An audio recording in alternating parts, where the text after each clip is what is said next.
بسم اللہ الحمد للہ والصلاة والسلام علی رسول اللہ اما بعد رب اشرح لی صدری ویسر لی امری واحلل عقدۃ من لسانی یفقهوا قولی۔ السلام علیکم ورحمۃ اللہ وبرکاتہ۔ خوش آمدید اس پروگرام حلال ٹاکس میں، اور امید کرتے ہیں کہ انشاءاللہ کچھ جو پرابلمس تھی وہ اب ریزولو ہوں گی، اور ہم اس پروگرام کو بغیر کسی تاخیر کے ہمارے جو شیخ صاحب شیخ عبداللہ شمیم ان کے ساتھ شروع کرتے ہیں۔ شیخ صاحب خیریت سے ہیں آپ؟ جی الحمدللہ، آپ سنائیں سلمان میں خیریت سے ہیں؟ ٹھیک ٹھاک؟ اللہ کا شکر ہے۔ اب میری آواز آپ کو ٹھیک آ رہی ہے؟ جی آواز بھی آ رہی ہے الحمدللہ، اور اسکرین بھی آ رہی ہے؟ جی اسکرین بھی آ رہی ہے۔ الحمدللہ الحمدللہ۔ چلیں شیخ صاحب، اس پروگرام کو ہم شروع کرتے ہیں۔ یہ بڑا ہی امپورٹنٹ پروگرام ہے۔ یہ آپ کو پتہ ہے کہ ہم شادی کے حوالے سے یہ پروگرام ہے۔ شادی کے اندر تاخیر جو ہوتی ہے، اگر ہم اس کو صرف جی اور صرف اپنے پاکستان کے حوالے سے بات کریں تو ایک بہت بڑا مسئلہ جو ہے چل رہا ہے کہ شادی کے اندر تاخیر ہوتی ہے، چاہے پھر یہ مرد ہو یا عورت ہو، دونوں کے حوالے سے جو ہے کچھ وجوہات کی وجہ سے اس میں تاخیر ہم دیکھتے ہیں، عموماً ہم دیکھتے ہیں، اور جس کی وجہ سے جو ہے جو ملک کے اندر جو پرابلمس ہیں وہ ہر روز ہی ہم دیکھ رہے ہیں، کچھ نئے سے نئی جو ہے پرابلم کھڑی ہو جاتی ہے۔ اس کی ایک وجہ بے شک یہ شادی بھی ہے۔ تو اسی حوالے سے ہم انشاءاللہ آج کی جو گفتگو ہے اس کو کریں گے، اور میں سامعین کو بتاؤں کہ یہ کوئی ایک لیکچر نہیں ہے، بلکہ ہم انشاءاللہ کچھ چیزوں کو سمجھنے کی ہم شیخ صاحب سے گفتگو کی شکل میں کوشش کریں گے۔ شیخ صاحب، انشاءاللہ۔ سب سے پہلی چیز جو ہم شادی کے حوالے سے آپ سے جاننا چاہتے ہیں وہ یہ ہے کہ یہ شادی جو ہے اسلام میں اس کی کیا اہمیت ہے؟ کیا یہ اسلام میں اس کی بہت اہمیت ہے، یا پھر یہ صرف ایک دنیاوی معاملہ ہے جس کو ہمیں کرنا ہوتا ہے؟ الحمدللہ والصلاۃ والسلام علی رسول اللہ، اما بعد۔ سب سے پہلے تو اللہ آپ کو جزائے خیر دے سلمان بھائی کہ اس اہم موضوع کا آپ نے انتخاب کیا، اور جو ایک ہمارا معاشرہ ہے اس حوالے سے ان کی رہنمائی ہو اور اس حوالے سے تربیت بھی ہو۔ سب سے پہلے ایک چیز ذہن میں ہمیں رکھنی چاہیے اس موضوع کے حوالے سے کہ یہ ایک انسان کی جس طرح کھانا پینا ایک ضرورت ہے، اس طریقے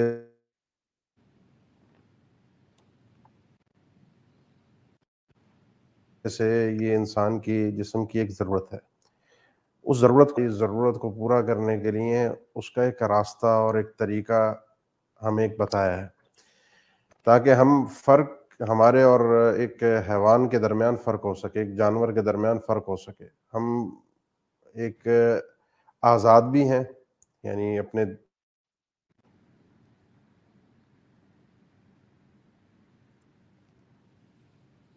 دنیا میں رہنے، کام کاج، آنے جانے، اٹھنے بیٹھنے میں، اور اس آزادی کے ساتھ ساتھ ہمیں ذمہ جس طریقے سے ہم آزاد ہیں اس وجہ سے ہی یہ پورا ایک اللہ تعالیٰ نے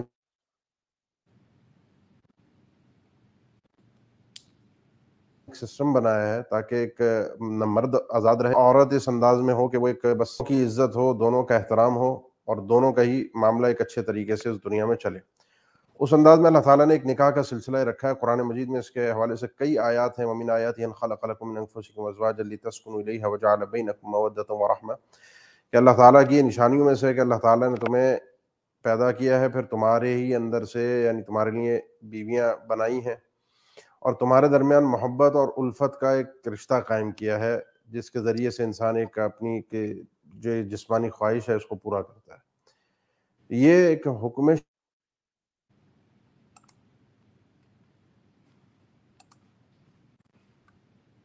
شرعی ہے، ایسا نہیں ہے کہ ہم اس میں آزاد ہیں یا یہ کوئی اس خالص دنیاوی۔ نبی کریم صلی اللہ علیہ وسلم نے ہمیں یہ تک فرمایا، صحیح مسلم کی حدیث ہے کہ ایک انسان فی بضع احدکم صدقہ، آپ نے فرمایا کہ ایک انسان جب ایک مرد ایک شوہر اپنی یعنی میاں بیوی کے جو تعلقات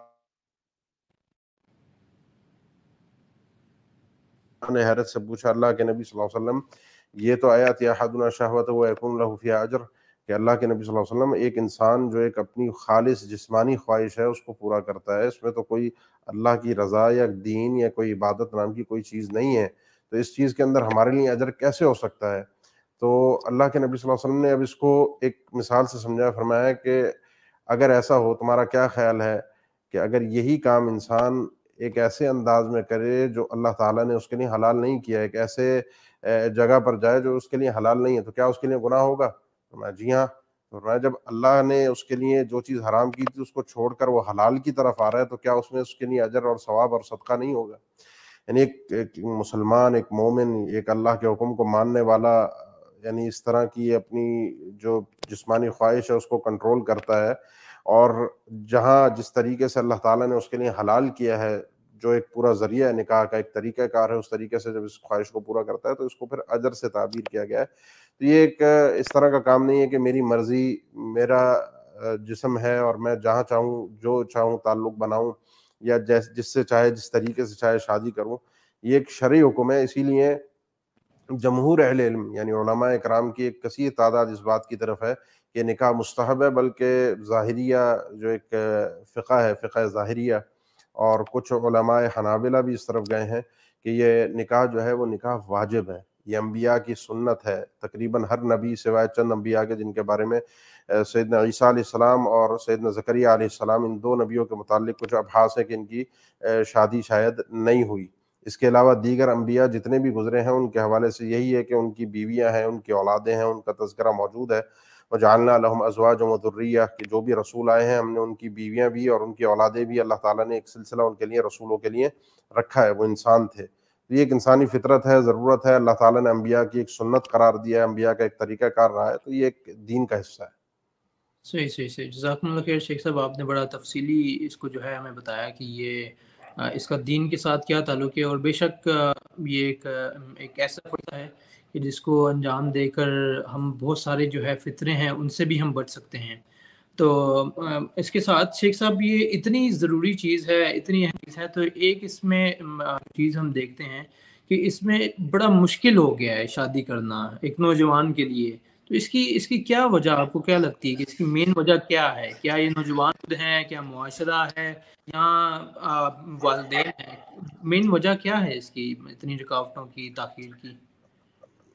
دیکھیں، میں اس میں کچھ پوائنٹس میں نے نوٹ کیے ہیں جن کو میں آپ کے سامنے ایز اٹ از پڑھ دیتا ہوں۔ جی جی پہلی چیز تو یہ بات ذہن میں رکھیں کہ یہ شادی ایک اللہ کی طرف سے ایک ہمارے لیے رحمت اور تحفہ تھی، جیسا کہ ابھی آیات میں نے چند ذکر کی، جسے ہم نے ایک اپنی پریشانی یا ایک سزا یا ایک نقمت یا ایک واضح الفاظ میں کہیں تو ایک اپنے لیے ایک عذاب کی شکل بنا لیا ہے شادی کو۔ یہ بہت آسان تھا، بہت سمپل تھا، لیکن ہم نے اس کو بہت مشکل بنا دیا ہے۔ یہ اللہ کی رحمت تھی جسے ہم نے اللہ کی طرف سے زحمت میں، یعنی ایک طرح سے اس کو ہم نے کوئی اللہ کی رحمت تصور نہیں کیا۔ اس کی وجوہات بہت ساری ہیں، جس میں خاص طور پر اگر اس کو ایک نام دیا جائے کہ وجہ کیا ہے، تو وجہ ہے ہمارا معاشرہ اور اس کا رواج بنتا ہے آہستہ آہستہ کر کے، دیکھا دیکھی، جس کو کئی احادیث میں اللہ کے نبی نے اس طرح سے بھی تعبیر کیا ہے کہ اگر کوئی آپ کو دعوت دے اور وہ فخر اور ریاکاری کر رہا ہو، مطلب دکھاوے کی دعوت کر رہا ہو، المتباریان لا یجابان، تو ان کی دعوت کو قبول نہ کیا جائے۔ یہ ایک دوسرے کا دیکھا دیکھی، ایک دوسرے سے مقابلہ اور ایک دوسرے سے آگے بڑھنے کے چکر میں ہم اس قدر آگے بڑھ گئے کہ اب شادی کرنا ایک مشکل ہو گیا۔ سٹارٹنگ سے لے کر پہلے رشتہ ڈھونڈنا، رشتہ جی تلاش کرنا، اس میں اپنی ایک ہمارے ہر ایک کا کرائٹیریا ہوتا ہے کہ یہ کرنا ہے، یہ چاہیے، یہ اس طرح کا رشتہ، اس طرح کا رشتہ، اس طرح کا رشتہ، ایک لسٹ ہوتی ہے ہر ایک کے پاس۔ اس لسٹ کے اندر جب ہم تلاش کرتے ہیں، کوئی رشتہ مل جاتا ہے، تو پھر اس کے بعد معاشرے کے رسم و رواج ہمارے سامنے آ کر کھڑے ہو جاتے ہیں۔ شادی سے پہلے کی بہت ساری رسومات ہیں جن میں بہت سارے اخراجات ہیں، شادی کے درمیان کے بہت سارے ایسی رسومات ہیں، ان کے اندر اخراجات ہیں، پھر شادی کے بعد کے بہت ساری ایسی رسومات ہیں جن میں اخراجات ہیں، جن میں خاص طور پر کھانے پینے کے معاملات ہیں، لین دین کے معاملات ہیں، مطلب لڑکی والوں کی طرف سے لڑکے والوں کے لیے جو تحائف ان کے والدین کے لیے، ان کے بہن بھائیوں کے لیے، پھر لڑکے والوں کی طرف سے لڑکی والوں کے لیے تحائف، پھر اس کے بعد شادی سے پہلے کی کچھ دعوتیں، پھر شادی کے موقع پر ایک دعوت جس کے اندر انواع اقسام کے کھانے، پھر شادی کے بعد ولیمے کا ایک مرحلہ، اس کے بعد جہیز کی ایک لمبی کہانی ہے۔ یعنی آپ ایک سمجھے، میں آپ کو سچی بات بتاؤں، پورے ملک کی تو میں بات نہیں کر سکتا، لیکن میں آپ کو ایک نارمل، یعنی ایک مڈل کلاس کی میں بات کر رہا ہوں، میں کوئی اپر کلاس کی، لیڈ کلاس کی بات نہیں کر رہا، یہ ہمارے ہاں اس شہر کے اندر، میں کراچی اگر شہر کی بات کروں تو اس شہر کے اندر ایک شادی، ایک لڑکی کی شادی نارمل یعنی بہت سمپل اور سادہ 25 سے 30 لاکھ روپے خرچہ یہ نارمل کا ہے. اور اگر آپ اس سے تھوڑا آگے چلے جائیں تو بات پھر تھوڑی سی اگر اپر کلاس میں چلے جائیں تو یہ کروڑوں میں بات جاتی ہے. پھر ایلیٹ کلاس کے تو کیا ہی کہنے ہیں، وہ تو نہ ختم ہونے والا ایک سلسلہ ہے. یعنی ہم دیکھتے ہیں بعض اوقات سننے کو ملتا ہے کہ جی یعنی ایسے کوئی بہت بڑے لوگ نہیں، نارمل لوگ ہوتے ہیں جی، پتہ چلتا ہے شادی میں دلہن کا جوڑا 10 لاکھ کا، 12 لاکھ کا، 15 لاکھ کا، جو اس نے صرف ایک دن پہننا ہے. اب یہ ایک دن پہننے کا جو جوڑا ہے، جب یہ اتنا خرچہ ہے، جب ہم یہ چیز دکھائیں گے تو معاشرہ اس چیز کے اندر مرغوب ہوگا، یہ پریشانیوں کے اندر دھستا جائے گا. جب یہ پریشانیوں میں دھستا جائے گا تو اب اس نکاح کو اگر آسان کرنا ہے تو اس رسم و رواج کو توڑنا پڑے گا. اس کو اگر سب سے پہلے اللہ کی عبادت سمجھیں، ثواب سمجھیں، آسان کریں اور بالکل سمپل کر دیں، ان رسم و رواج سے باہر نکل جائیں تو یہ ہمارے لیے آسانی کا ذریعہ ہے. میں آپ کا ایک سوال اس کے اوپر بننا چاہیے، آپ یقیناً کریں گے کہ جی اس کا حل کیا ہے، کیونکہ پروگرام کا وقت کافی ہو چکا ہے، یعنی لیٹ پروگرام شروع ہوا ہے، تو بات زیادہ طویل نہ ہو تو میں ساتھ ہی اس کا حل بھی آپ کو ذکر کر دوں. اس کا حل ہے سادگی. سادگی سے کیا مراد ہے؟ دیکھیں، سادگی سے مراد جو ہے وہ اللہ کے نبی صلی اللہ علیہ وسلم کے دور میں رواج نہیں تھے. یعنی جیسے ہمارے یہاں رواج بنتا ہے نا، میں نے ذکر کیا کہ ایک کو دیکھا دیکھی، تو اس طرح جب ہم اس رواج کو توڑنا چاہیں گے، ختم کرنا چاہیں گے تو ایک دن میں نہیں ہوگا کہ آج کوئی آرڈر پاس ہو جائے. گورنمنٹ کرتی ہے، مطلب آپ کے پنجاب گورنمنٹ کی طرف سے ایک وقت میں فیڈرل گورنمنٹ نے بھی اعلان کیا تھا کہ شادی میں ایک کھانا ہوگا، ون ڈش. تو پھر بھی لوگ جو ہے وہ بہانے سے، کوئی جو ہے وہ اپنے بچے کی برتھ ڈے کے نام پر، کوئی کسی اور تقریب کے نام پر، کوئی کسی اور معاملے کو، یعنی دنیا کو دھوکہ دے کے، قانون کو دھوکہ دے کر وہ اپنے اس پروگرام کے اندر کئی ڈشز کے ساتھ کھانے کی دعوت کرنا چاہتا ہے. جب ہم اس رسم کو توڑیں گے ایک ایک کر کے، یعنی ہم دکھائیں گے نہیں جی ہم سادگی پر ہیں، ہم سادگی کے ساتھ یہ کام کرتے ہیں، تو یہ رسم ٹوٹ جائے گی. اب سادگی کی میں آپ کو صرف 2 مثالیں دیتا ہوں. سیدنا عبد الرحمن ابن عوف رضی اللہ تعالیٰ عنہ مکہ سے ہجرت کر کے آئے. اللہ کے نبی سے ایک دن ملاقات ہوئی. آپ نے، سیدنا انس فرماتے ہیں، غالباً صحیح مسلم، صحیح بخاری، دیگر کئی کتب حدیث میں حدیث ہے کہ ان کے مطلب کپڑوں پر یا چہرے پر یا وجود پر جو ہے وہ زرد، مطلب جو میک اپ ٹائپ کے آثار ہوتے ہیں، تو آپ کو نظر آئے. تو آپ صلی اللہ علیہ وسلم نے فرمایا یہ مطلب کیا چیز ہے، یہ مطلب ایسا کیوں ہے؟ انہوں نے فرمایا کہ تزوجت امرأۃ من الانصار، میں نے ایک انصاری خاتون سے شادی کر لی ہے. یعنی نہ نبی صلی اللہ علیہ وسلم کے علم میں تھا، نہ آپ کو دعوت دی، نہ کوئی انہوں نے اہتمام کیا کہ نہیں جی ہمارا نکاح نبی کریم صلی اللہ علیہ وسلم آ کر پڑھائیں گے، نہ اللہ کے نبی صلی اللہ علیہ وسلم نے اس چیز کو محسوس کیا کہ اس میرے صحابی نے جو مکہ سے ہجرت کر کے آیا اور اس نے شادی کر لی، مجھے پتہ بھی نہیں، مجھے بلایا بھی نہیں، مجھے بتایا بھی نہیں. کوئی شکوہ شکایت نہ اس طرف سے کوئی ایسے مطلب رسومات کا خیال تھا اور نہ اس طرف سے کوئی شکایات کا معاملہ تھا. تو نتیجہ کیا نکلا؟ نتیجہ نکلا اللہ کے فرمایا ٹھیک ہے اب شادی ہو گئی تو مطلب اس کا اعلان ہونا چاہیے، لوگوں کو اطلاع جانی چاہیے، ولیمہ کرو، چاہے ایک بکری کیوں نہ ذبح کرو. مطلب کوئی کسی سے شکوے اور شکایت کی بات نہیں تھی. صحیح مسلم میں ایک اور حدیث ہے، اللہ کے نبی صلی اللہ علیہ وسلم کی ایک خصوصیت ہے جو قرآن مجید نے ذکر کی ہے کہ عام طور پہ آپ کو پتہ ہے کہ جو رواج میں ہے وہ یہ ہے کہ لڑکے کی طرف سے لڑکی کا، یا لڑکے والوں کی طرف سے لڑکی والوں کی طرف رشتے کا پیغام جاتا ہے. اللہ کے نبی صلی اللہ علیہ وسلم کو اللہ تعالیٰ نے یہ خصوصیت کے ساتھ پیغام دیا، وَإِنِ امْرَأَةٌ وَهَبَتْ نَفْسَهَا لِلنَّبِيِّ إِنْ أَرَادَ النَّبِيُّ أَنْ يَسْتَنكِحَهَا. سورۃ الاحزاب میں 22 پارے میں یہ چیز آیت موجود ہے کہ خالصۃ لک من دون المؤمنین، کوئی عورت آ کر اپنے آپ کو خود نبی صلی اللہ علیہ وسلم کے لیے نکاح کے اندر پیش کرنے کے لیے بات کہے اور کہہ سکتی ہے بغیر حق مہر کے، تو وہ کرنا چاہے کر سکتی ہے. صرف اے اللہ کے نبی آپ کے لیے ہے، اس کے علاوہ دیگر مومنوں کے لیے حکم نہیں ہے. تو یہ اسی آیت کے مطابق ایک عورت اللہ کے نبی صلی اللہ علیہ وسلم کے پاس آئی اور اس نے کہا کہ وَهَبْتُ نَفْسِي لَكَ، اللہ کے نبی میں اس طرح سے یہ جو حکم ربانی ہے اس کی تعمیل کرتے ہوئے آپ کے ساتھ نکاح کا معاملہ رکھنا چاہتی ہوں. ایک دفعہ بات ہوئی، 2 دفعہ بات ہوئی، 3 دفعہ بات ہوئی، لیکن اللہ کے نبی نے کوئی جواب نہیں دیا. تو ایک شخص صحابی کھڑے ہو اسی محفل میں سے کہ اللہ کے نبی اگر آپ نہیں کرنا چاہتے تو آپ کا اگر ارادہ نہیں ہے تو میری شادی اس عورت سے کروا دیجئے. اور میں ٹھیک ہے تمہاری شادی تو کروا دیں لیکن حق مہر میں دینے کے لیے کچھ ہے؟ اس نے کہا نہیں. آپ صلی اللہ علیہ وسلم نے فرمایا جاؤ حق مہر کے لیے کچھ تلاش کرو، چاہے ایک لوہے کی انگوٹھی کیوں نہ مل سکے وہ بھی لاؤ، لیکن اس عورت کو حق مہر ضرور دینا ہے. وہ گئے تلاش کر کے واپس آئے، کہنے لگے کچھ بھی نہیں ملا. اللہ کے نبی صلی اللہ علیہ وسلم فرمایا پھر اور کیا ہے؟ کہنے لگے یہ ایک ازار ہے، ایک چادر ہے جو انہوں نے جسم پر لپیٹی ہوئی تھی. ما عندی الا ازاری ھذا، صرف یہی چادر ہے، میں کرتا ہی ہوں کہ اس کو پھاڑ کے 2 ٹکڑے کر دیتا ہوں، ایک اس کو دے دیتا ہوں، ایک میں رکھ لیتا ہوں. آپ صلی اللہ علیہ وسلم نے فرمایا کہ نہ یہ تمہارے کام کی رہے گی نہ اس کے کام کی رہے گی، اور اگر تم اس کو آدھا دے دو گے تو تمہارے پاس بھی پھر کچھ نہیں بچے گا. پھر یہ بتاؤ کہ تمہیں قرآن مجید کی کون کون سی صورتیں یاد ہیں؟ قرآن یاد ہے، فلاں فلاں صورت اس شخص نے کہا یاد ہے، صحابی نے فرمایا. تو آپ صلی اللہ علیہ وسلم نے فرمایا کہ ٹھیک ہے، ان صورتوں کے عوض کہ یہ صورتوں کی تعلیم تم اس عورت کو دو گے، میں تمہاری اس کے بدلے اس سے شادی کروا دیتا ہوں. سمپل سا اسی محفل میں نکاح ہوا، اسی محفل میں رخصتی ہو گئی.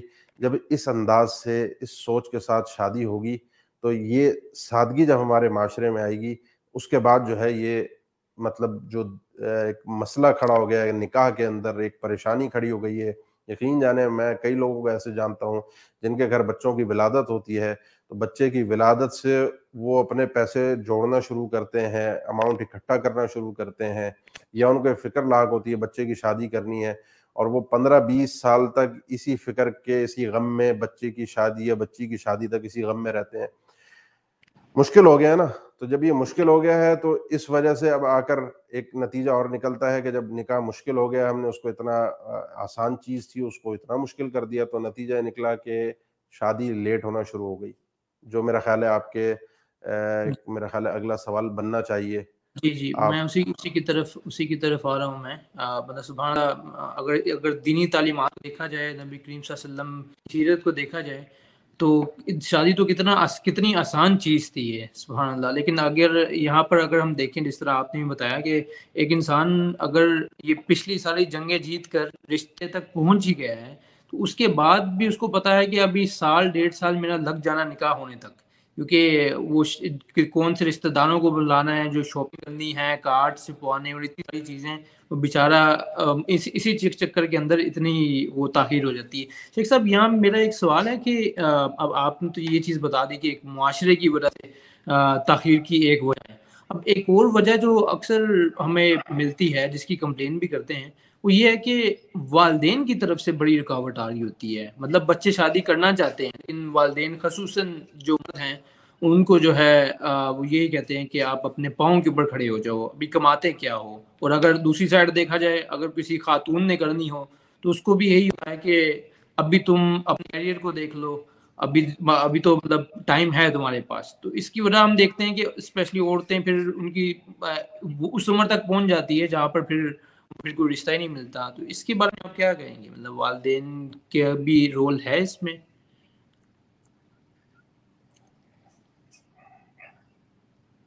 جی بالکل، آپ نے جس طرف اشارہ کیا ہے، جس طرف توجہ دلائی ہے، اب یہ ایک اور مسئلہ ہے ہماری سوسائٹی کا کہ ہمارے اس معاشرے میں جہاں یہ مسائل کھڑے ہو گئے ہیں، کیونکہ اس شادی کو اتنی بھاری اور اتنی بڑی ذمہ داری بنا دیا گیا ہے کہ ایک مشکل مسئلہ بن گیا ہے. یعنی چیز یہ بہت سادہ تھی، اب اس کے بعد بہت ساری چیزیں ہمارے سامنے رکاوٹ بن کے کھڑی ہو جاتی ہیں. رکاوٹ یہ ہے کہ معاشرے کا، ہماری سوسائٹی کا یہ مطالبہ ہے کہ جی لڑکے کا اسٹیٹس اچھا ہونا چاہیے، مطلب وہ اپنے پیروں پہ کھڑا ہو، ان سوسائٹی کا مطالبہ ہے. لہٰذا ماں باپ یہ کہتے ہیں کہ جی ہمارا بچہ ویل سیٹلڈ ہو، اپنے پیروں پہ کھڑا ہو، کما رہا ہو، تو اس کی شادی ایک اچھے گھرانے میں ہوگی، اچھی جگہ پر ہوگی، اچھی لڑکی ملے گی. لڑکی کے لیے ایک کرائٹیریا بن گیا ہے کہ جی لڑکی تعلیم یافتہ ہونی چاہیے، تو اس کو ایک اچھا رشتہ ملے گا، اچھے گھرانے کے رشتے آئیں گے. اس چکر میں شادی لیٹ ہوتی جا رہی ہے، دیر پہ دیر ہوتی جا رہی ہے. لڑکا جب تک اپنے پیروں پہ کھڑا ہوتا ہے تو وہ اس کی عمر 30+ ہو جاتی ہے. لڑکی کی آج کل جو ہمارے یہاں چل رہا ہے وہ بھی ایسی 25+، 30 کے لگ بھگ جا کے ایک. اور اب یہ چیز جو ہے وہ ایک ہمارے سسٹم میں ایک فیشن بھی بن گیا ہے. یعنی اب عام طور پہ جو ہمارے یہ برگرز ہیں یا ایلیٹ کلاس کے لوگ ہیں، ان کا ایک فیشن ہے کہ مطلب شادی جلدی ایک ایپ بن گیا ہے. یہ ابھی تو زندگی گزارنی ہے، انجوائے کرنا ہے، ابھی تو گھومنا پھرنا ہے، ابھی کیا اتنی جلدی کس بات کی شادی کی. تو اس میں ہوتا یہ ہے کہ پھر آپ یہ دیکھیں گے کہ شادی لیٹ ہوتی جائے. اب وہ شادی 30، 35، 40s میں جا کے اب ایک آدمی شادی کر رہا ہے. ایک آدمی جو جوان ہوا ہے 14 سال 15 سال کی عمر میں، صحیح ہے نا، اب وہ شادی کر رہا ہے 35 سال 40 سال کی عمر میں، 20-25 سال. یعنی اس آدمی کو بھوک لگی ہوئی ہے 20-25 سال سے، لیکن کھانا نہیں کھا رہا. جب یہ بھوک ہے اور کھانا نہیں کھا رہا تو یہ کہاں جائے گا؟ آج کے دور میں تو پوری دنیا میرے ہاتھ میں ہوتی ہے ایک موبائل کی صورت میں جو چاہے جہاں چاہے دیکھ سکتا ہوں، کر سکتا ہوں۔ شیطان میرے اوپر سوار ہے، دین کا مجھے ویسے علم نہیں ہے، حفاظت رقابت میرے اوپر ہے نہیں، ماں باپ مجھ سے کچھ پوچھ نہیں سکتے، ہمارا سسٹم ماحول اس قسم کا بنا لیا ہے، تو پھر معاشرہ اسی فساد کی طرف جائے گا جو آج کل آپ کو نظر آ رہا ہے۔ اب یہ لاہور جیسا واقعہ ہے، یہ اور واقعات ہیں جی دونوں جی سائڈ سے، میں مطلب لڑکا اور لڑکی دونوں سائڈ سے میں بات کر رہا ہوں، تو یہ انہی چیزوں کا نتیجہ ہے نا، فرسٹریشن جو ہے، یہ جو ایک اندر کی ہجانی جو کیفیت ہے یس انسان بالکل کا، جو یہ اندر کا جو حیوان باہر نکلتا ہے، اس کی وجہ یہی ہے کہ اس کو جب جائز طریقے سے ایک آدمی بھوکا ہے، اس کو کھانے کو نہیں مل رہا، اس کے پاس کھانے کے لیے نہیں ہے، تو وہ چوری کرے گا، وہ ڈاکہ ڈالے گا، وہ حرام کی طرف جائے گا۔ تو یہی نتیجہ جو آپ کو بازاروں میں نظر آ رہا ہے۔ ایک طرف ہم شادی کو اتنا مشکل بنا رہے ہیں، نہیں کر رہے، ہم نے ایک اپنا سسٹم بنا لیا ہے، اور دوسری طرف پھر ہم روئیں کہ ہمارا معاشرہ برباد ہو رہا ہے، ہمارے معاشرے کے اندر بد اخلاقی پھیل رہی ہے، ہمارے معاشرے کے مرد ایسے ہیں، ہمارے معاشرے کے لوگ ایسے ہیں۔ وجہ یہ ہے کہ ان چیزوں کا سد باب تو کیا جائے، ان چیزوں کو روکا تو جائے۔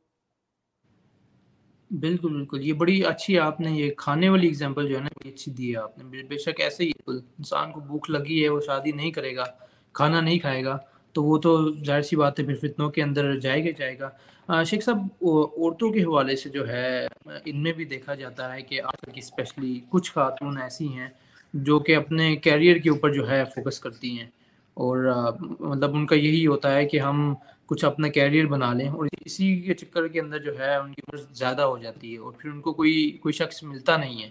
تو اس کے بارے میں آپ کیا کہیں گے کہ عورتوں کو کیریئر کے اوپر فوکس کرنا چاہیے یا کیا ہے ان کا معاملے؟ میں آپ کو سچی بات بتاؤں، ابھی آپ نے بات کی ہے تو میرے بالکل آنکھوں کے سامنے کئی ایسے لوگ آئے ہیں، کئی ایسے کیسز آئے ہیں جو میں نے دیکھے ہیں، سنے ہیں، جانے ہیں، کہ مقصد ان کے یہاں یہی ہوا کہ مطلب بچی کی شادی انہوں نے لیٹ کی کہ جی بچی پڑھ رہی ہے یا مناسب رشتہ۔ اب اس میں ہوتا کیا ہے، ذہنی ایک انسان کی فطرت ہے، اور وہ یہ ہے کہ ایک رشتے تو آتے ہیں، جب رشتے آتے ہیں ان میں کوئی ایک اچھا رشتہ آ جاتا ہے، ہم اسے چھوڑ دیتے ہیں اپنی بیٹی کے لیے کہ نہیں یہ ابھی پڑھ رہی ہے۔ جب اس اچھے رشتے کو ہم نے اس بنیاد پر چھوڑ دیا کہ ابھی پڑھ رہی ہے، جب اس کی پڑھائی کمپلیٹ ہوتی ہے تو بھی رشتے آنا کم ہو جاتے ہیں، لیکن آ رہے ہوتے ہیں۔ ان میں اگر اس رشتے کے لیول کا یا اس سے اچھا رشتہ آ جاتا ہے تو شادی ہو جاتی ہے۔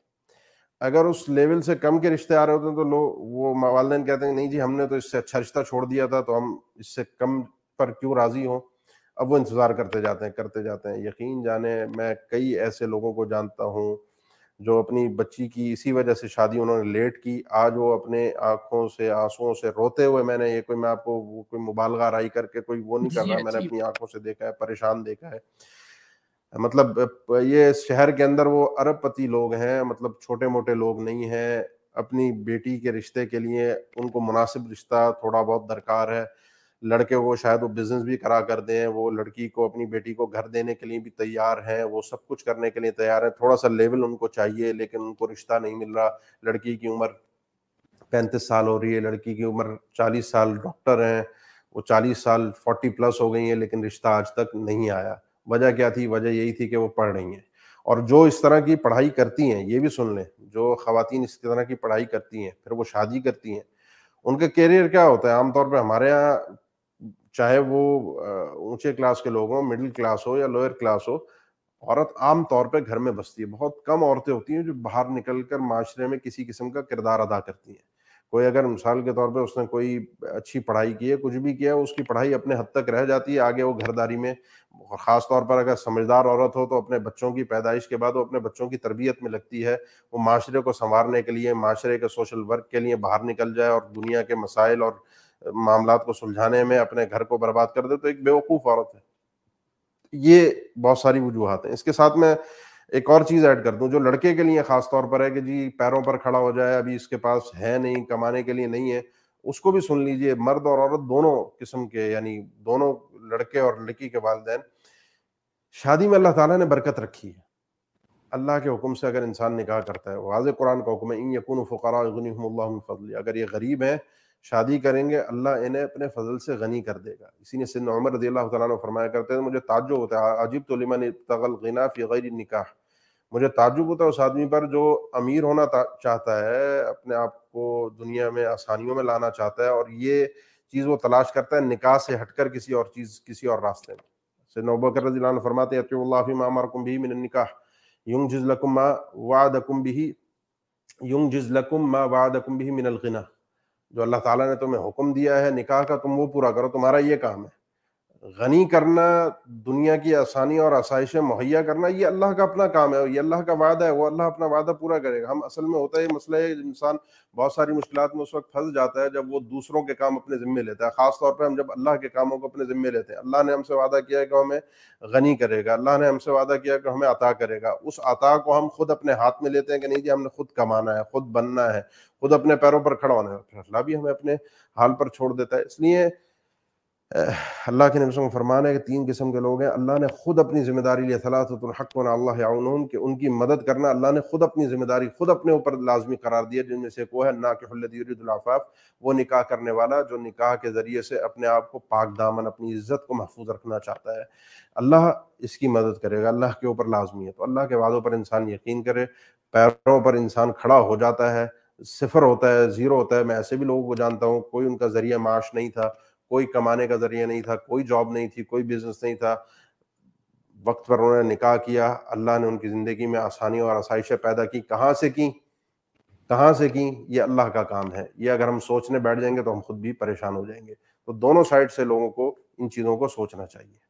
بالکل بالکل، جزاکم اللہ خیر۔ شیخ صاحب ایک اور چیز میرے دماغ میں تھی، اس کو بھی تھوڑا کہتے ہیں کہ یہ اکثر ہم دیکھتے ہیں مردوں کے حوالے سے نہیں، عورتوں کے حوالے سے اس کو فوکس کرتے ہیں کہ اکثر جو ہے والدین وہ بچیوں کے اوپر، آپ اس کو کہہ لیں پریشر کہہ لیں، یا اس کو آپ کہہ لیں کہ وہ چاہتے ہیں کہ بیٹی کی شادی جو ہے وہ لازمی اس کی خالہ کے گھر ہو یا اس کے ماموں کے گھر ہو، تو اس چکر میں وہ بیٹی کو جو ہے وہ تھوڑا سا کہتے ہیں کہ آپ نے یہاں ہی کرنی ہے۔ تو یہ عورتوں کی حوالے سے یہ سوال ہے کہ کیا وہ مطلب ان کی بھی کوئی مرضی ہے، یا وہ اپنے والدین کی نافرمان ہو جائیں گی کیونکہ اس بات کو منع کر کے، کوئی ایسا لڑکا جو عورت کو پسند ہی نہیں ہے لیکن صرف والدین کی وجہ سے اس سے شادی کر رہی ہیں، تو اس کے بارے میں آپ کیا کہیں گے؟ دیکھیں اب یہ بھی ہمارے معاشرے کی بڑی بدقسمتی ہے۔ ایک چیز پہلے ذہن میں رکھیں کہ لڑکے کے لیے، مرد کے لیے اللہ تعالیٰ نے ولی کی شرط نہیں لگائی، مرد کی خود رضامندی ہے، خود وہ چاہے۔ لڑکی کے لیے اصل میں عورت کو پتہ نہیں ہے کہ مرد کیسا ہوتا ہے، یہ ایک مرد ہی جانتا ہے کہ مرد کس طرح سوچتا ہے، کس طرح دیکھتا ہے، کیا سنتا ہے۔ یعنی ایک مرد کی پوری جو ایک ہسٹری ہے یا اس کا پورا ایک جو ماضی ہے وہ ٹٹولنا ایک مرد کا ہی کام ہے۔ جو لڑکی کا سب سے قریب ترین وفادار، اس سے محبت کرنے والا اس کا والد ہے۔ تو شریعت نے اسی لیے حکم دیا ہے کہ ولی کی اجازت کے بغیر شادی نہ ہو۔ ولی لڑکے کو چیک کرے گا، لڑکا میری بیٹی کے قابل ہے یا نہیں ہے، یہ اس نگینے کو، اس میرے دل کے ٹکڑے کو اس قابل، اس محبت کے ساتھ رکھ سکتا ہے، اس قابل ہے یا نہیں ہے۔ یہ ایک طرف ولی کے لیے ہے، یہ ایک ضروری حصہ ہے۔ اور دوسری طرف شادی کر کے رہنا کس نے؟ لڑکی نے۔ تو دونوں کی رضامندی ضروری ہے۔ یعنی اس حوالے سے، کریکٹر کے حوالے سے والد یا ولی چیک کرے لڑکے کو، اور رغبت کے حوالے سے لڑکی کی اجازت کے بغیر شادی ہے ہی نہیں۔ اسی لیے اللہ کے نبی صلی اللہ علیہ وسلم نے فرمایا کہ ہر عورت سے پوچھا جائے، جو مطلب کنواری لڑکی ہے اس سے پوچھا جائے، وہ ہو سکتا ہے حیا کی وجہ سے، شرم کے مارے وضاحت نہ کر سکے، تو اگر وہ خاموش رہتی ہے، شرما جاتی ہے، تو اس کا مطلب یہ اس کی ہاں ہے۔ اگر اس نے نہیں کرنی تو وہ انکار کر دے گی۔ البتہ جو متعلقہ یا بیوہ عورت ہے وہ اپنی صراحت سے وضاحت کرے گی کہ اسے یہ رشتہ منظور ہے یا رشتہ منظور نہیں ہے، لیکن کنواری لڑکی خاموش رہ سکتی ہے۔ تو لڑکی کی رضامندی، چونکہ زندگی اس نے گزارنی ہے، اس کا راضی ہونا، اس کے اس رشتے سے خوش ہونا بہت ضروری ہے۔ اس میں کوئی زور زبردستی، جبر نہیں کرنا چاہیے، اس کے نقصانات ہوتے ہیں، اس کا انجام انتہائی خطرناک ہوتا ہے۔ ایک یعنی ہم اپنی بچی کو، جس کو ہم نے پالا ہے، جس کو ہم نے محبت کے ساتھ رکھا ہے، اس کی زندگی ہم خراب کر دیتے ہیں۔ اللہ کے نبی کے سامنے ایسے کیسز آئے، خاتون نے آ کر کہا اللہ کے نبی میرے والد نے میری شادی زبردستی کروا دی ہے، میں اس آدمی کو پسند نہیں کرتی۔ آپ نے فرمایا اب بھی ایسے ہی ہے؟ فرمایا، آپ نے فرمایا نکاح نہیں ہے۔ آپ نے بطور حاکم کے اس نکاح کو ختم کر دیا، وہ نکاح ہے ہی نہیں۔ اور اسی لیے حکم دیا کہ یعنی جہاں کہیں بھی رشتے کی بات ہوئی، جہاں کہیں بھی ہوا، تو وہاں لڑکی کے والد کو قرآن مجید میں خطاب کیا گیا ہے کہ کس سے شادی کروانی ہے، کس سے نہیں کروانی، زور زبردستی کرنے سے لڑکی کے والد کو، ولی کو خاص طور پر منع کیا گیا ہے، اور یہ کہا گیا ہے کہ لڑکی سے ایک نہیں کئی احادیث ہیں، کئی کتب احادیث میں ہیں، مختلف سندوں کے ساتھ ہیں کہ لڑکی سے پوچھا جائے ہر حال میں، اس کی رضامندی لی جائے، اس کی رضامندی کے بغیر شادی نہیں ہے۔ اس لیے اگر کوئی رشتہ ماں باپ کو سمجھ میں آتا ہے، مطلب کوئی بہتر ان کو لگتا ہے، ہو سکتا ہے لڑکی کو نہ نظر آ رہا ہو، تو وہ اس کو پیش کر سکتے ہیں، زبردستی نہیں کر سکتے۔ اگر لڑکی کو منظور نہیں ہے تو منع کر سکتی ہے۔ اس کی جب تک رغبت نہیں ہوگی، اس کی خود کی یعنی خواہش نہیں ہوگی، وہ کسی کو ناپسند کرتی ہے، تو اس آدمی کے ساتھ وہ کیسے زندگی گزارے گی؟ بالکل بالکل ٹھیک شیخ صاحب، ایک آخری سوال اور پھر انشاءاللہ اس کو ہم ایک نصیحت کے اوپر ختم کریں گے۔ یہ سوال جو ہے اکثر اب سوشل میڈیا ہے، اس میں کافی زیادہ ہے، کچھ شباب جو ہے اپنے آپ کو شدید کنوارا کہتے ہیں ہم شدید کنوارے ہیں، ہم نے ساری چیزیں اپنا لی ہے، والدین کو بھی کافی بار کہہ لیا ہے، لیکن ہماری شادی نہیں ہو رہی۔ تو ایسے شدید کنواروں کو جو ہے آپ کیا کہنا چاہیں گے؟ وہ پھر کیا کریں اس کیس میں؟ نہیں کر رہے گھر والے شادی، کچھ نہیں ہو رہا۔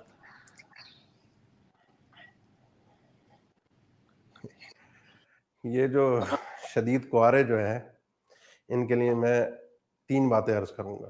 ایک تو یہ ہے کہ اگر شادی کی استطاعت نہیں ہے، مطلب مالی طور پر ان کے پاس اتنا نہیں ہے، حقیقت میں ایک تو ہے کہ ڈرامہ ہے، مطلب ہم نے جو معاشرے کے رسم و رواج ہیں ان کی وجہ سے ہم پریشان ہیں۔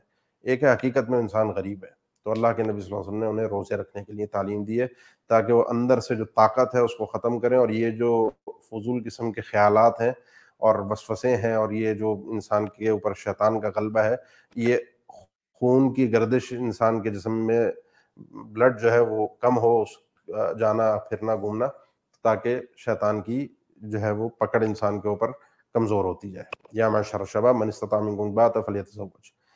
اب میں آپ کے سامنے صرف 2 باتیں عرض کروں گا، ایک ہے لڑکے کے حوالے سے اور ایک ہے لڑکی والوں کے حوالے سے۔ میں یعنی ان 2 باتوں پر اپنی بات کا اینڈ کر رہا ہوں۔ یعنی یہ معاشرے کو ایک حل ہے کہ اپنے لڑکے بھی اپنے رشتے کے حوالے سے سوچیں اور لڑکی والے بھی اپنی بچیوں کے رشتے کے حوالے سے سوچیں۔ لڑکے کے لیے تہذیب الکمال میں امام مزی نے واقعہ نقل کیا ہے، سفیان ابن عیینہ مشہور محدث ہیں، ان کے پاس ایک شخص آیا اور اس نے آ کر کہا، یہ شکایت کی کہ اپنی بیوی کی، اور شکایت یہ تھی کہ انا اذل الاشیاء عندها واحقرها، میں یعنی سب سے زیادہ یعنی ذلیل ترین آدمی یا حقیر ترین آدمی ہوں اپنے بیوی کے نزدیک۔ کوئی بھی چیز دنیا کی اتنی ذلیل اور حقیر نہیں ہے جتنا میں ہوں، شوہر ہوتے ہوئے۔ سیدنا سفیان ابن عیینہ رحمہ اللہ نے تھوڑی دیر سر جھکایا اور پھر سر اٹھا کر پوچھا کہ کیا تم نے شادی اس عورت سے اس نیت سے کی تھی کہ میری عزت میں اضافہ ہو جائے، اس کے ذریعے سے میرا اسٹیٹس ہائی ہو جائے؟ میں نے کہا ہاں بالکل۔ کہنے لگے پھر سنو، ہم 4 بھائی ہیں، 4 بھائیوں میں سے بڑا بھائی اس کا نام محمد ہے، چھوٹا بھائی اس کا نام عمران ہے، اور بیچ میں میں ہوں۔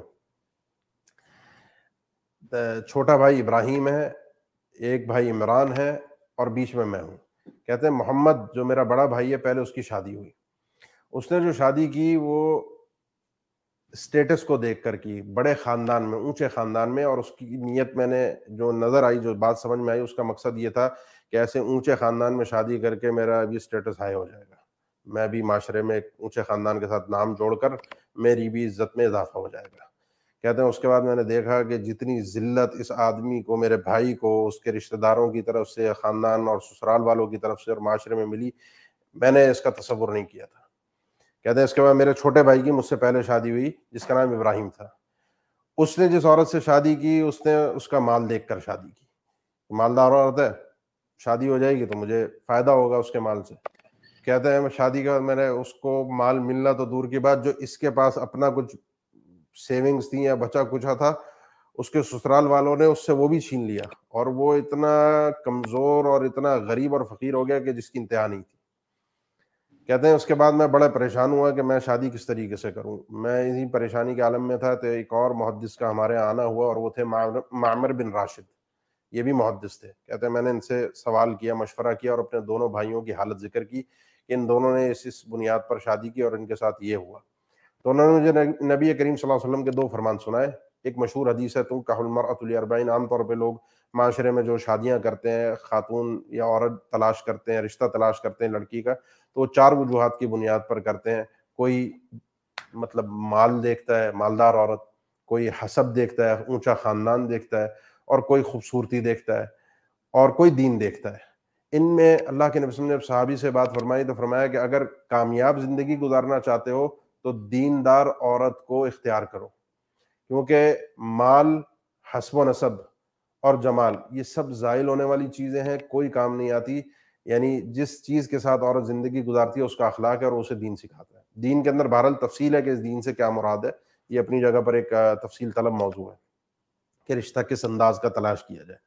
اور دوسری حدیث انہوں نے سنائی کہ اعظم النکاح برکتاً ایسرہن مؤونہ، یہ اعظم النساء برکتاً ایسرہن مؤونہ، وہ عورتیں بہت ہی زیادہ بابرکت ہوتی ہیں جن سے شادی کرنا بہت آسان ہوتا ہے، خرچہ نان نفقہ کم ہوتا ہے.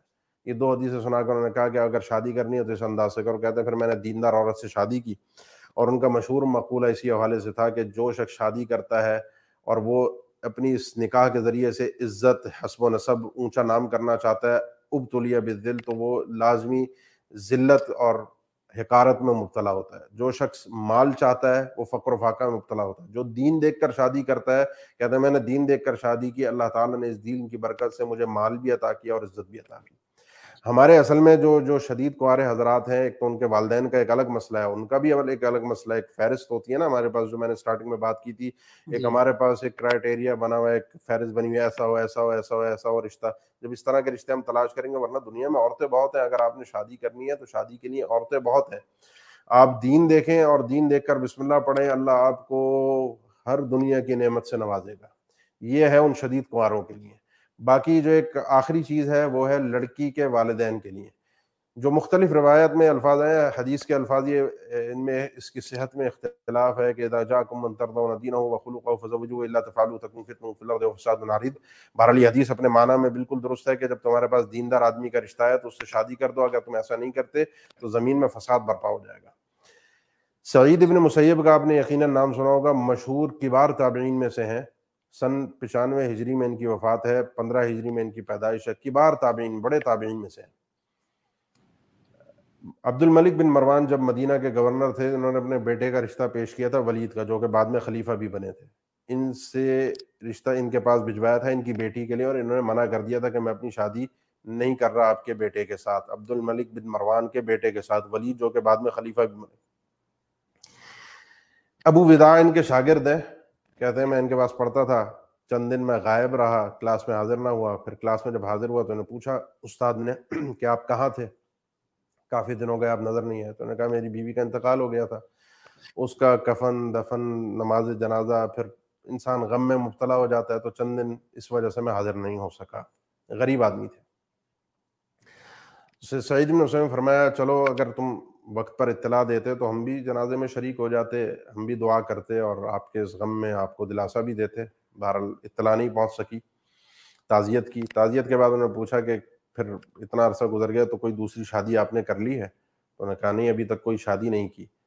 اور شادی نہ کرنے کی وجہ ہے کہ میرے اس وقت جیب میں 2 یا 3 درم پڑے ہوئے، مجھ غریب آدمی سے کون شادی کرے گا، گھر میں کھانے کو کچھ نہیں ہے، غریب آدمی ہوں، طالب علم آدمی ہوں. کہنے لگے اگر آپ اجازت دیں تو میں اپنی بیٹی کا رشتہ آپ سے کرنا چاہتا ہوں، آپ کو اگر قبول ہونے کا. بالکل. وہیں پر بیٹھے بیٹھے خطبہ مسنونہ پڑھا اور اپنی بیٹی کا رشتہ وہیں بیٹھے بیٹھے اپنے شاگرد کے ساتھ کر دیا. اب یہ ابو وداع پریشان کہ ہوا کیا اچانک ایک دم. مطلب سعید بن مسیب خود تاجر آدمی تھے اور زیت تیل کا کاروبار کرتے تھے. ان کا یعنی مشہور تھے مالدار آدمیوں میں سے. ان کی بیٹی سے اچانک رشتہ. گھر آئے، کہتے ہیں مغرب کی نماز پڑھی، روزہ میرا تھا، تو وہ افطار کے لیے گھر میں تھوڑا سا میرے پاس وہ تیل ہی پڑا ہوا تھا جو زیتون کا تیل ہوتا ہے، اور روٹی تھی وہ بھی باسی. وہ روٹی اس تیل میں ڈبو کر میں کھانے کے لیے اپنے لیے انتظام کر رہا تھا.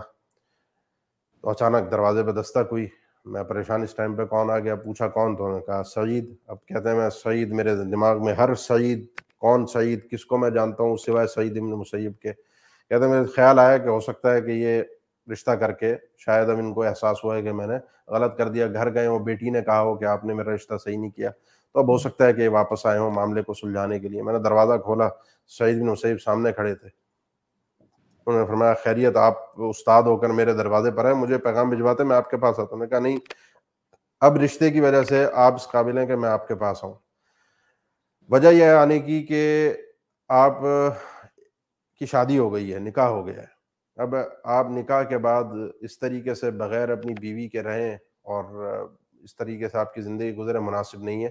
میں اپنی بیٹی کو اپنے ساتھ لے کر آیا ہوں، اس کو رخصت کر رہا ہوں، ابھی آپ کی امانت ہے، چونکہ آپ کا نکاح اس کے ساتھ ہو چکا ہے، یہ بیٹی آپ کے پاس ہے۔ کہتے ہیں میں اکا بکا، اور وہ دروازہ بند، وہ عورت گھر میں، تو میں پریشان، گھر میں بھاگا، گھر میں تھا بھی کچھ نہیں، پڑوسیوں کو آواز دی، پڑوسی آئے کہ یہ کیا ہوا، انہوں نے اطلاع دی کہ اس طریقے سے میری شادی ہو گئی ہے اور یہ عورت گھر میں آ گئی ہے، میرے پاس تو کچھ بھی نہیں ہے۔ والدہ کو ان کی پتہ چلا، والدہ بھی آئیں، اور والدہ نے آ کر بھی وہ ذرا سا ایک غصے کا اظہار کیا اور کہا کہ ابھی اس عورت کو چھوڑ دو، ابھی ہم اس کو لے کر جا رہے ہیں، اس کو ہم تیار کریں گے، باقاعدہ تیار کر کے اور ایک اچھے طریقے سے آپ کے پاس بھیجیں گے، جب تک آپ بھی اپنا جو ہے معاملات کو وہ درست کر لیں۔ کہتے ہیں کہ پھر کئی دن میں اس خاتون کے ساتھ رہا، متقی پرہیزگار خاتون، اللہ کے رسول کی تعلیمات سے اچھی طریقے سے واقف، قرآن کا بھی علم تھا، حدیث کا بھی علم تھا۔ اس خاتون کی شادی سعید بن مسیب نے عبد الملک بن مروان مدینہ کے گورنر جب وہ تھا، اپنے بیٹے سے اس نے آفر کی تھی، اس سے شادی نہیں کی، اپنے غریب شاگرد سے کر دی۔ اذا جاءکم من ترضون دینہ وخلقہ فزوجوہ۔ تو یہ جب ہم اس انداز سے رشتے تلاش کریں گے، اس انداز سے رشتے کریں گے، ہمارے اپنے ذہنوں میں جو فہرست ہوتی ہے لڑکا ایسا ہو ایسا ہو ایسا ہو ایسا ہو، تو معاشرے میں پھر فساد برپا ہوتا ہے، معاشرے میں پھر زنا عام ہوتا ہے، معاشرے میں پھر عزتیں محفوظ نہیں رہتی، جس کی ہم مثالیں دیکھ رہے ہیں۔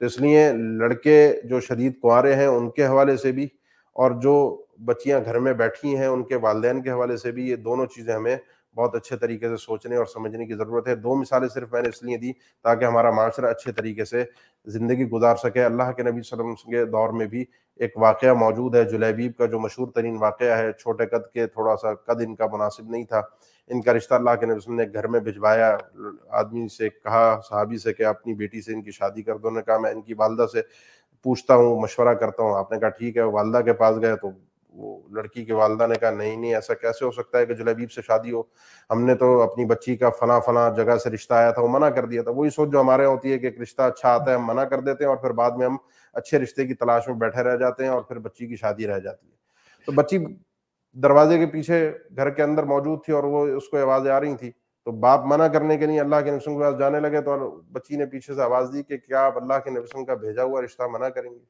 یعنی اللہ کے نبی نے رشتہ بھیجا ہے، جیسا بھی ہے آپ نے تلاش کیا ہے۔ تو بہرحال ماں باپ کو بات سمجھ میں آ گئی، شادی ہو گئی۔ تھوڑے عرصے بعد، طویل بات ہے کہ ان کا جلیبیب رضی اللہ تعالیٰ عنہ کو شہید کر دیا گیا۔ اللہ کے نبی صلی اللہ علیہ وسلم نے ان کو بڑی پیار محبت سے شہادت کے بعد اپنی گود میں رکھا، ان کا سر اللہ کے نبی صلی اللہ علیہ وسلم کی گود میں تھا، آپ نے خود کفن دفن کا انتظام کیا۔ اور سیدنا انس فرماتے ہیں کہ میں نے اس گھرانے کو، اس جلیبیب کے گھرانے کو دیکھا تو یہ مدینہ کے امیر ترین گھرانوں میں سے ایک گھر تھا، امیر ترین، حالانکہ کچھ تھا نہیں جس وقت شادی ہوئی تھی۔ اللہ کی طرف سے برکتیں اور رحمتیں انسان کو پھر حاصل ہوتی ہیں۔ لہذا آخری جو گزارش ہے وہ یہ ہے کہ اس نکاح کو ہم آسان بنائیں، اس کے لیے قدم اٹھائیں۔ جس طرح ایک ایک کر کے قدم اٹھتے گئے اور یہ نکاح مشکل ہوتا گیا، اسی طریقے سے ہمیں ریورس آنا پڑے گا اور ایک ایک قدم کر کے ہمیں بیک ہونا پڑے گا، تاکہ ہم اسی سٹیج پر آ جائیں جس سٹیج پر یہ نکاح سادہ تھا، آسان تھا، مناسب تھا، انسان کو میسر تھا، جس طرح اللہ کے نبی صلی اللہ علیہ وسلم کے دور میں تھا۔ جزاکم اللہ خیر شیخ صاحب، بہت زبردست آپ نے جو ہے ملکیتیں دی۔ اللہ سے دعا ہے کہ اس پروگرام کو ہم سب کے لیے جو ہے فائدہ مند بنائیں، اور آپ کا ہم نے بہت زیادہ وقت بھی لے لیا، اس کے لیے بھی معذرت۔ شروع میں جو ٹیکنیکل پرابلمز ہوئی تھی، اللہ سبحانہ تعالیٰ کے بس وقت اللہ تعالیٰ برکت دے، وقت کی معذرت کی ضرورت نہیں ہے۔ اللہ تعالیٰ آپ کے بھی علم میں اضافہ فرمائے، سامعین کو بھی اس سے فائدہ ہو۔ اللہ تعالیٰ مجھے بھی اخلاص دے اور آپ کی اس کاوش کو قبول فرمائے جو آپ یہ محنت کرتے ہیں لوگوں تک پیغام پہنچانے کی، اس جدید دور کے جدید ذرائع کو استعمال کر کے۔ اللہ تعالیٰ آپ ساتھیوں کی، جو بھی آپ کے ساتھ ٹیم ہے، ان کی اس جہود کو قبول فرمائے، اخلاص عطا فرمائے، برکتوں سے نوازے، سامعین کو بھی توفیق دے، ہمیں بھی توفیق دے۔ اللہ تعالیٰ ہم سب سے راضی ہو جائے انشاءاللہ۔ آمین آمین۔ جزاکم اللہ خیر۔ السلام علیکم ورحمۃ اللہ وبرکاتہ۔ وعلیکم السلام ورحمۃ اللہ۔